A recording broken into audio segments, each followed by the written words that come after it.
అప్పుడు దేవవ్రతుడు బాగా ఆలోచించి, దశరాజా, ఈ దిగులు నీకు ఉండవలసిన అవసరం లేదు.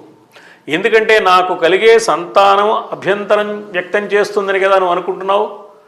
అసలు సంతానం ఎప్పుడు కలుగుతుంది? వివాహం చేసుకుంటే కదా. నేను ఆజన్మాంతం బ్రహ్మచారిగా ఉంటాను. ఇప్పుడే ప్రతిజ్ఞ చేస్తున్నాను. అద్య ప్రభృతి మే దాశ బ్రహ్మచర్యం భవిష్యతి.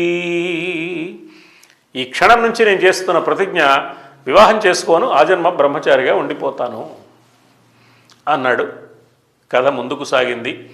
శంతనుడికి సత్యవతితో వివాహం జరిగింది. ఆ వివాహం తర్వాత చిత్రాంగదుడు, విచిత్రవీర్యుడు అని ఇద్దరు కుమారులు జన్మించారు. ఇందులో చిత్రాంగదుడు పెద్దవాడు. ఈ చిత్రాంగదుడు కొంచెం దురహంకారం కలిగినవాడు. ఈ దురహంకారం కలిగిన చిత్రాంగదుడనే పేరు కలిగిన గంధర్వుడితో యుద్ధానికి వెళ్ళి ఆ యుద్ధంలో మరణించాడు. ఇంకా మిగిలింది విచిత్రవీర్యుడు ఒక్కడే.